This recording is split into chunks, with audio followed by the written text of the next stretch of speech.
Olá, meu nome é Rodrigo Moraes Leite, eu sou pesquisador teatral, crítico e professor de teoria do teatro da Escola Viva de Artes Cênicas de Guarulhos, e tive o prazer e a honra de ser convidado para esse primeiro congresso online promovido pelo Grupo Teatro da Cidade, aqui de São José dos Campos, cujo tema geral seria Memória e Narrativa na Potencialização do Teatro Atoral. Pois bem, dentro desse tema geral, me foi sugerido, que eu dissertasse um pouquinho a respeito da formação teórica e a memória na criação atoral, ou seja, na criação do ator.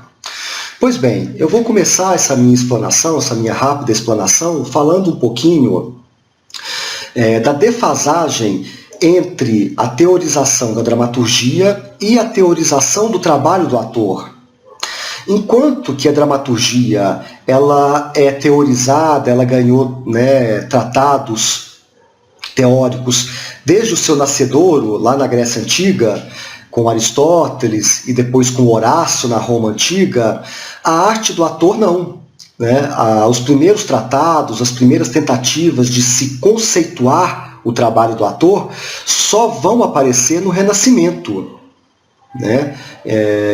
Mais especificamente nos séculos XVII na Itália e no século XVIII na França. Portanto, antes disso não se tem notícia de nenhum tratado, de nenhuma tentativa de se conceituar o trabalho do ator. Portanto, acho que é necessário fazer esse apontamento, essa defasagem, esse ato imenso existente entre a teorização dramatúrgica e a teorização da atuação. Em que pese a arte do ator ser a mais importante no teatro, sem dúvida alguma, não existe teatro sem texto, existe teatro sem diretor, existe teatro sem luz, mas não existe teatro sem ator. Em que pese essa imensa importância que o ator tem na arte teatral, a sua própria arte, a atuação, ela só começou a ser objeto de teorização muito recentemente na história do teatro. Como eu disse, aí por volta do período renascentista, primeiro na Itália e depois na França. Nesse período em que surgiram esses primeiros tratados sobre a arte do ator, prevaleciam as normas clássicas, as normas chamadas neoclássicas. Que foi um movimento, uma escola estética que prevaleceu, que teve muita força na Itália e principalmente na França nesse período. Pois bem, e observando esses tratados, a gente pode perceber que a capacidade de criação do ator nesse período era muito restrita. Claro que sempre, a arte do ator é evidente, que sempre ela vai ter uma margem de criação, sempre. O trabalho do ator pressupõe, claro, por ser um trabalho artístico, pressupõe, evidente, certa criação. Agora, comparado com o ator contemporâneo, se a gente pode pegar o ator contemporâneo como base de comparação, esse ator do período neoclássico, pelo menos de acordo com os manuais que foram escritos nesse período, era um ator muito podado, era um ator muito que não tinha, como eu disse, uma margem de manobra muito grande de criação. Em primeiro lugar, porque ele estava totalmente atrelado ao texto, é claro. O texto nesse período era algo sacrossanto. Não se podia alterar o texto. E, além de tudo, pelo fato do neoclassicismo ser uma estética extremamente normativa, uma estética toda calcada em princípios racionalistas, naqueles princípios de simetria, equilíbrio, harmonia, é uma arte toda consonante, enfim, toda ela sustentada pelos pressupostos, principalmente do Aristóteles. A margem que o ator tinha para criar dentro desse esquema era muito, muito pequena, comparado a hoje. O ator tido como ideal, de acordo com esses manuais, principalmente com um manual mais especificamente, que é o manual escrito pelo François Riccoboni, que é de 1750, esse manual, que foi estudado pelo professor Décio de Almeida Prado, ele defende um tipo de ator extremamente racionalista. Um ator que fosse uma espécie assim de máquina de atuar, que não deixasse os sentimentos, que não deixasse as suas paixões privadas interferirem de modo algum em seu trabalho em cena. Portanto, de acordo com esse teórico, que é um dos primeiros teóricos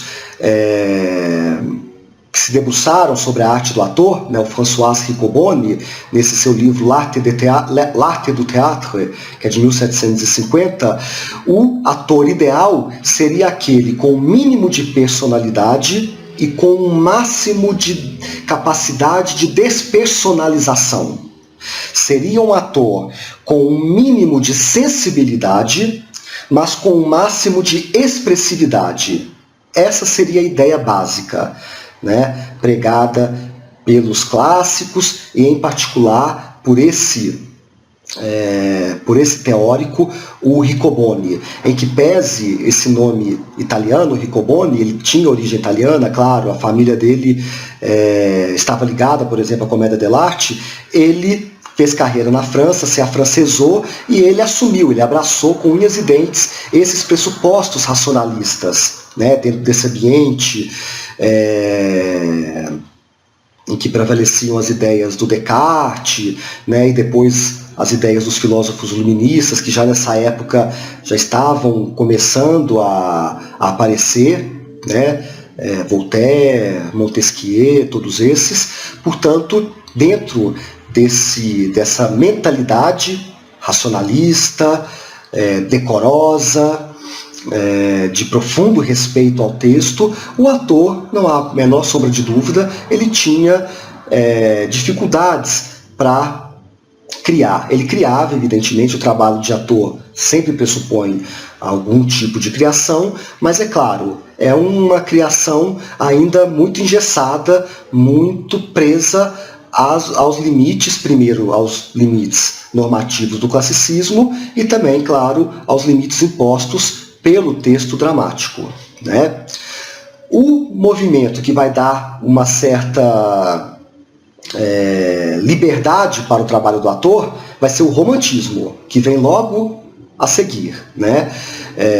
O romantismo, ele começou na Alemanha no final do século XVIII, depois ele chegou à França, né, por volta de 1830, e por ser um tipo de movimento estético, filosófico, né? Eu diria até que o romantismo é quase que um modo de ser, uma maneira de se viver, né? Um modo de vida. O romantismo, por ele ser um movimento muito centrado no indivíduo, no ego, no eu, né? Ele é um movimento profundamente ególatra, ele, por isso, vai possibilitar ao ator uma certa margem maior de criação em relação ao ator neoclássico. Nesse momento, o extravasamento do sentimento, que antes era visto como algo ruim, o sentimento era visto sempre como um ruído para a arte do ator, né? Portanto, ele deveria ficar de fora, o ator apenas finge sentimentos que não tem, que não possui. Agora, a partir do romantismo, não. Ele pode extravasar sentimentos que, eventualmente, ele de fato possua. Porque, né, a estética em voga pressupunha, né, esse extravasamento de sentimento, esse ego dilatado, que é muito próprio da estética romântica. Então, os atores desse período, como por exemplo o Edmund Kean ou Frédéric Lemaître, o primeiro inglês e o segundo francês, pelas biografias deles, a gente percebe que eram atores extremamente sentimentais, atores que se deixavam levar sim pelo sentimento e que ainda por cima confundiam, que é algo também próprio do romantismo, muito a vida com a arte, né? A realidade com a ficção.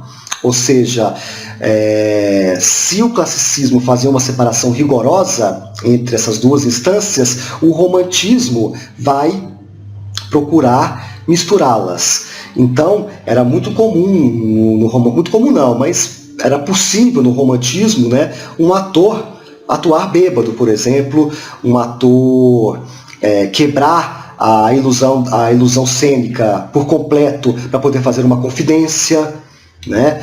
Ou seja, se os poetas, os romancistas também podiam fazer as suas confidências, né? O romantismo pregava muito isso, defendia muito isso, essa liberdade também era dada ao ator. Então, dentro do esquema em que o teatro prevalecia na época, né, calcado, claro, no texto dramático, mas mesmo assim ele ainda conseguia uma certa margem de manobra para poder quebrar, né, esse esquema e ele próprio aparecer em cena, não exatamente como uma personagem, mas como ele mesmo, fazendo aí essa mistura, essa miscelânea entre o que é vida e o que é ficção. Sobre isso, há uma passagem de uma peça chamada Kean, que foi feita em homenagem a esse ator inglês, o Edmund Kean, uma peça escrita em 1836 pelo Alexandre Dumas, em que há uma determinada passagem, né, em que o interlocutor pergunta para ele por que ele levava uma vida, por exemplo, tão dissoluta, né, uma vida tão plena, né? E a resposta dele serve como uma espécie assim, de símbolo desse ator, desse novo ator que surgiu com o romantismo. O Kean, né, vai, nessa peça do Alexandre Dumas, ele respondeu o seguinte: é preciso que um ator conheça todas as paixões para bem poder exprimi-las. Eu estudo-as em mim próprio, porque é o meio de as saber de cor. Isto é, tem aí um sentimento bem, uma noção bem empírica, né, da arte do ator. Eu preciso viver todas as paixões e por isso eu necessito levar uma vida plena, uma vida dissoluta, para que só depois eu possa vivenciá-las no palco, né, para que depois eu possa acionar essas paixões que estão em mim e expressá-las cenicamente no palco. Ou seja, a diferença entre o sentimento e a expressão do sentimento, ela quase não existe, né? Ela é direta. Isso é algo muito próprio do romantismo. Portanto, podemos dizer que a estética romântica, ela de uma certa forma deu ao ator, à arte do ator, uma certa liberdade, né, comparada com a estética neoclássica, que, como eu disse, era uma estética muito rigorosa, muito normativa, que não permitia ao ator esse tipo de extravasamento, esse tipo de confidência, né, essa mistura entre vida e arte. E isso tem muito a ver com a noção de natureza pregada pelos românticos. Se para os clássicos, natural, o homem natural, era o homem civilizado, era o homem que se mostrava plenamente em sintonia com as normas sociais, esse seria o homem natural. Para os românticos, não. Para os românticos, o homem natural era o homem que se opunha à sociedade, né? Claro, influenciados pelo Rousseau, né? Pelas teses lá do Rousseau expressas no livro Tratado sobre a Desigualdade dos Homens. É claro que a ideia era do bom selvagem, do homem que afronta a sociedade, do homem que é natural porque ele não quer se civilizar, né? Ele não quer aceitar as normas coercitivas da sociedade, que a sociedade impõe a ele. Portanto, todas essas teses aí vão possibilitar, né, como eu disse, ao ator romântico esse extravasamento, esse transbordamento de sentimento, né, em que a sua memória, por exemplo, poderia ser eventualmente utilizada, acionada em cena, né? Pois bem, aí veio o realismo, né, sucedendo o romantismo, veio o realismo por volta de 1850, né, com a geração do Alexandre Dumas Filho, do Hergé e outros dramaturgos importantes dessa fase. E nesse período serão retomadas muitas das ideias do Denis Diderot, escritas entre 1770 e 1778, né, que vão compor um tratado importantíssimo sobre a arte do ator chamado Paradoxo do Comediante. O Paradoxo do Comediante, do Diderot, em que pese ele fazer uma crítica ao classicismo, né? Ele critica vários dos pressupostos clássicos, ele, pelo menos em uma coisa, ele concorda com os clássicos, né? Ele concorda, por exemplo, com o François Riccoboni, a ideia de que o ator jamais deveria deixar os seus próprios sentimentos interferirem em seu trabalho. A ideia de que o sentimento e as paixões do ator são algo ruim, né? Não devem ser levados em consideração no trabalho atoral. Então o realismo francês vai retomar muito desses pressupostos do Diderot.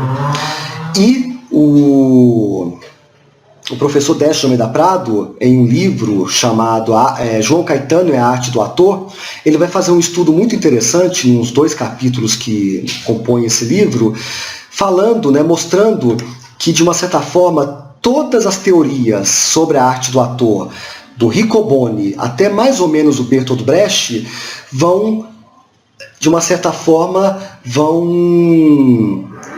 pressupor essa dialética entre razão e emoção, ora pendendo para um lado, ora pendendo para outro lado, né? Então, se os clássicos pendiam para a razão, para o ator racional, o ator que conseguia se enxergar de fora para dentro, né? O ator que eliminava o sentimento da cena, o romantismo vai valorizar a emoção. Depois os realistas novamente retomam a valorização da razão. E por aí vai. Então, até mais ou menos meados do século XX, a arte do ator ela vai girar em torno desses 2 pêndulos, né? Ela vai ficar indo e voltando nesses 2 pêndulos, do sentimento e da razão.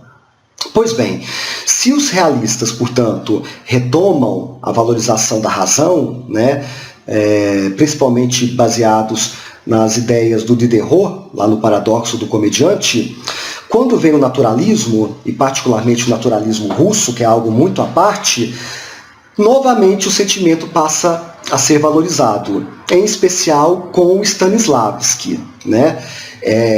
Para o Décio de Almeida Prado, nesse livro, o João Caetano e a Arte do Ator, que vem a ser a tese de livre-docência dele, o Stanislavski, o Konstantin Stanislavski, ele seria já ao mesmo tempo o auge e a superação do naturalismo.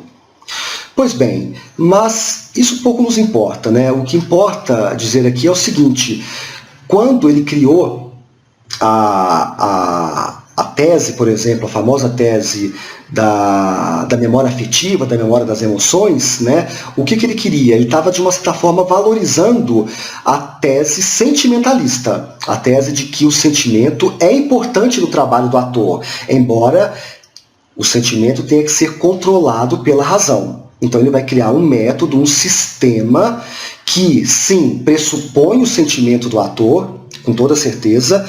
Esse substrato não deve ser ignorado de maneira alguma, mas ele deve ser levado em consideração, mas controlado. Então, o ator ele vai fazer uso das suas memórias afetivas, né, para criar uma espécie de núcleo de compreensão empática que vai servir de ponte entre ele, ator, e a personagem, de modo que, através de uma série de exercícios, essas 2 personalidades vão chegar a um determinado ponto em que elas estarão superpostas, né? Você não consegue mais diferenciar a personalidade do ator da personalidade da personagem.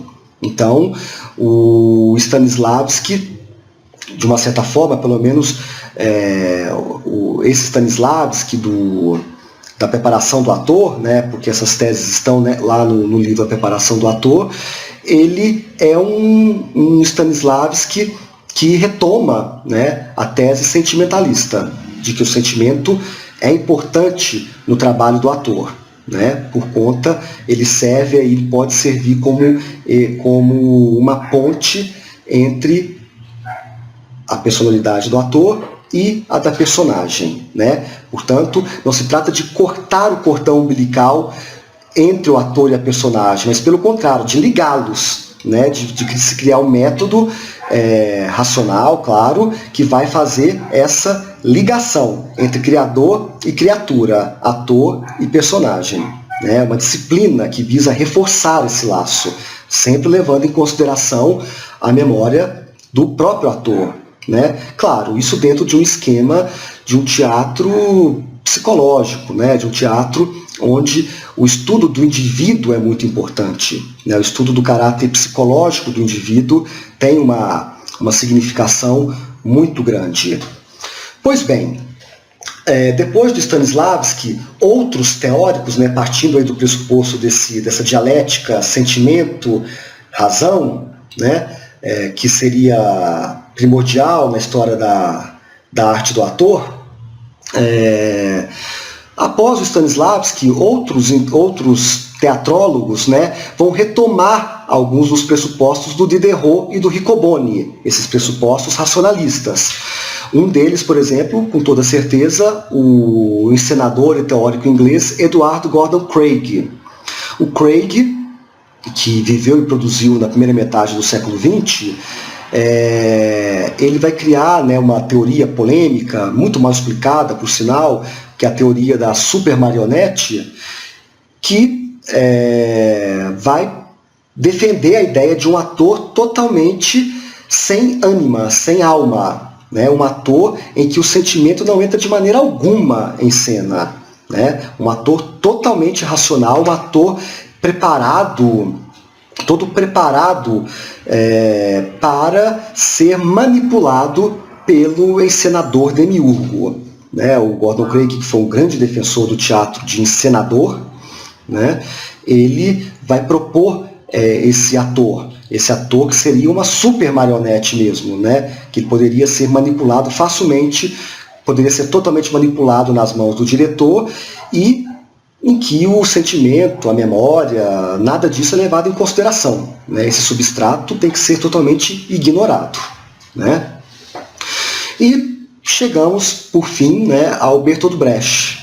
Bertolt Brecht, talvez o mais famoso, o mais importante teatrólogo do século XX, né, ele também, de uma certa forma, pelo menos de acordo com o ponto de vista defendido pelo professor Décio de Almeida Prado nesse seu livro, né, o Bertolt Brecht, ele de uma certa forma também vai retomar a ideia do Diderot, a ideia do ator como um ser não desprovido de sentimentos, mas um ser que não precisa dos sentimentos para compor as personagens, para interpretar. Né?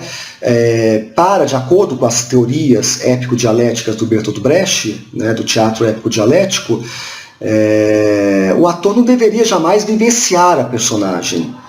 Né? A personalidade do ator jamais deveria se confundir com a da personagem que ele interpreta. Muito pelo contrário, ele deveria narrar, ele deveria mostrar, ilustrar a personagem. Esta seria a função primordial do ator, sempre mantendo uma distância racional, claro, que lhe permitisse criticar a própria personagem, que permitisse ao ator fazer uma crítica à própria personagem que ele interpreta. Portanto, o sentimento também, sob esse ponto de vista, seria algo ruim, né? Seria algo visto como ruim. Então, ele não deveria ser levado em consideração. Portanto, nessa dialética, vemos que o pêndulo, aí, falando do Craig e do Bertolt Brecht, novamente ele se volta para o lado da razão. Né? E aí chegamos ao teatro, podemos chamar de contemporâneo, né? Esse teatro surgido nos anos 60 do século passado, no período da contracultura. Esse teatro muito influenciado pelas ideias do Antonin Artaud, teórico francês, pelas ideias do Jerzy Grotowski, encenador e teórico polonês, e um pouco posteriormente pelas ideias do Eugênio Barba, né, teórico italiano. Esse teatro que vai procurar romper, em primeiro lugar, né, com a ideia do ator-intérprete, propondo um ator que fosse um atuante, ou seja, um ator que não precisasse necessariamente se reportar a um texto dramático, e que mesmo caso se reportasse a um texto dramático, a atuação, né, poderia se dar num plano de enunciação que fosse outro, além do texto dramático. Isso é importante ser dito. Ou seja, o ator deixa de ser um mero intermediário entre o texto e o espectador, né? Ele passa a ter uma função própria, de enunciação própria, mesmo nos casos em que ele estivesse utilizando, fazendo uso de um texto, né, de um texto teatral. Pois bem, é o período, claro, da contracultura, como eu falei, de certos grupos que vão procurar romper uma divisão muito rígida do trabalho teatral, grupos que trabalhavam, grupos cujos processos criativos eram totalmente ou parcialmente coletivizados, né? Como, por exemplo, Living Theatre e outros grupos da cena off-Broadway dos anos 60 do século passado nos Estados Unidos. Então, influenciados por esses teóricos que eu falei, a respeito dos quais eu falei agora há pouco, o Artaud, o Grotowski. Então, a partir desse momento surge o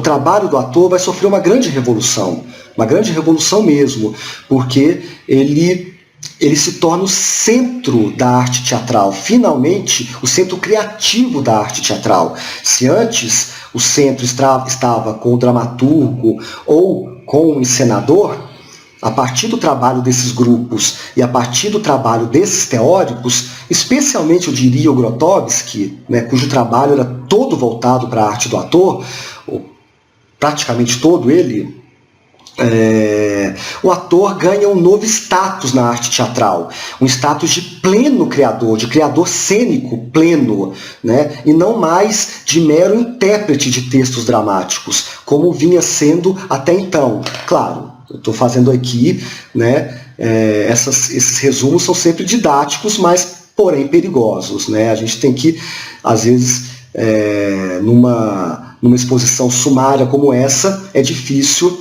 às vezes estabelecer as nuances, né, que existem nesses processos. Mas, de modo geral, é isso mesmo.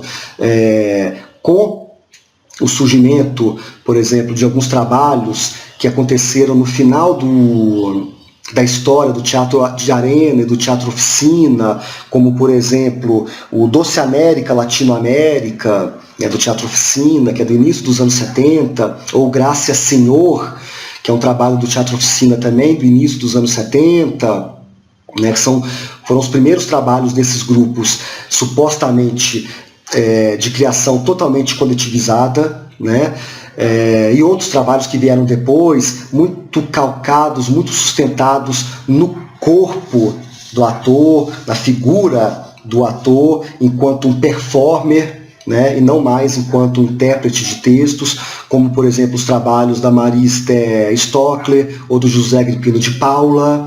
Tudo isso vai causar uma verdadeira revolução, né, na arte do ator. Surge um ator que tem pleno domínio, né, da autoria integral do projeto teatral. Essa que é a questão. Um ator, né, essa expressão dramaturgia de cena talvez não existisse na época, ela é mais recente, dramaturgia de ator, né, mas um ator que não só interfere na dramaturgia do espetáculo, na dramaturgia textual ou cênica, ou seja, ele atua como dramaturgo e como encenador também, mas um ator que propõe também uma dramaturgia que hoje nós chamamos de dramaturgia de ator, que seria, na verdade, né, uma partitura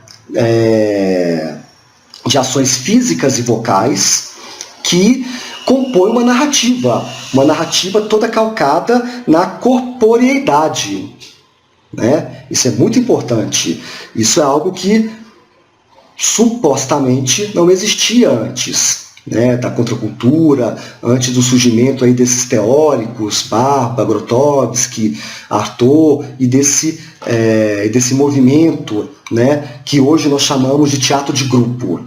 né? Na época também esse nome não existia, nos anos 60, 70, esse nome ainda não havia aparecido. Mas é isso, é o que nós chamamos hoje de teatro de grupo, em que a divisão, né, do trabalho teatral ela se dilui totalmente e que o que você tem são não atores exatamente, mas você tem uma série de criadores cênicos que fazem tudo dentro de um espetáculo, né? Inclusive atuar. É a ideia de um ator performer, né? Esse conceito diz respeito não apenas a um ator cuja arte está muito calcada no trabalho do corpo, num corpo visceral, num corpo dilatado, num corpo totalmente antinatural. Não apenas isso. Como diz a professora Silvia Fernandes, no seu livro Teatralidades Contemporâneas, ao qual eu me reporto bastante aqui nessa parte da minha explanação, trata-se de um ator que é capaz de unificar todas as unidades fracionadas de um espetáculo. Essa é a questão, né? De um ator que tem pleno domínio de toda a criação artística a qual ele está submetida, né? Então, eu acho que nesse momento nós percebemos uma grande revolução na arte do ator, ou seja, a memória aí, né, já que o meu assunto, retomando, né, tem a ver com a memória do ator, a formação teórica, a memória na criação atoral, ela não vai ser ignorada de maneira alguma, mas não é mais aquela memória afetiva do Stanislavski, né? Aquela memória a serviço da interpretação de personagens psicologizadas, né? De personagens do humor das personagens, que tem a ver com o humor das personagens. Não exatamente isso. Aqui, quando se fala em memória, tem mais a ver na transformação de emoções em corporeidades, né? Ou seja, é uma memória que vai ser trabalhada, que vai gerar ações físicas e vocais, vai gerar uma narrativa corporal, que muitas vezes se torna um enunciado próprio dentro do espetáculo. Um enunciado que vai correr em paralelo ou que vai até competir com o texto dramático, né? É o ator pleno. Podemos dizer aqui que temos um ator que é um criador pleno, que compete, ou às vezes é até mais importante dentro do espetáculo do que o dramaturgo, né? Algo que 100 anos atrás, por exemplo, seria considerado absurdo. Hoje é normal, né? Os trabalhos, por exemplo, do Lume, os trabalhos, né, influenciados aí pela figura do Luiz Otávio Bournier, criador do conceito de mímese corpórea, ou mimese, né? Alguns falam mimese, eu prefiro mímese corpórea, tem muito a ver com isso, ou seja, o substrato emocional do ator é levado em consideração, sim, só que a serviço de uma corporeidade, a serviço de uma partitura físico-corporal, psicológica também, em alguns casos, mas não exatamente aquela, né, do Stanislavski, porque aqui nós temos um ator que está com pleno domínio dos seus meios de produção, né? É um teatro dominado pelo ator, é um ator que tem a capacidade, inclusive, de propor a dramaturgia, é a dramaturgia do ator, a narrativa corpórea proposta pelo ator, né? Pois bem, acho que seria isso. Não teria muito mais a dizer. Claro que esse percurso aqui é um pouco difícil de sair do classicismo para chegar até o Lume, até as teorias do Luiz Otávio Bournier. Não é nada fácil, em meia hora, no máximo 40 minutos, né? Não é realmente fácil resumi-las, mas de todo modo acho que podemos perceber, né, por essa rápida trajetória histórica, como que o trabalho do ator como que certos juízos de valores foram sendo modificados ao longo do tempo, né? Se antes o sentimento era valorizado, deixou de ser valorizado, até que, de uma certa forma, essa discussão até deixou de fazer sentido, né? A partir do momento que o ator se tornou o centro da criação teatral, essa discussão deixou até de fazer sentido, né? Porque é claro que o sentimento, a memória do ator hoje em dia tem muita importância na criação, né, na criação teatral, né, com toda certeza. É isso, espero que tenham gostado. Agradeço profundamente pelo convite. Quem quiser saber mais sobre, quem quiser ler algum texto meu, saber mais sobre o meu trabalho, pode procurar num blog, num site que eu mantenho junto com um amigo meu chamado Isso Compensa, www.issocompensa.com, e no Facebook também, Facebook/Isso Compensa. Não é um blog voltado somente ao teatro, ele é voltado a todas as artes, é um perfil de Facebook e um blog voltados às artes de maneira geral, né? Mas lá, em alguns momentos eu falo sobre teatro, escrevo às vezes alguma coisa sobre teatro, e se vocês puderem curtir e visitar, vai ser uma imensa honra. Eu agradeço, muitíssimo obrigado, e quem sabe até o próximo congresso online.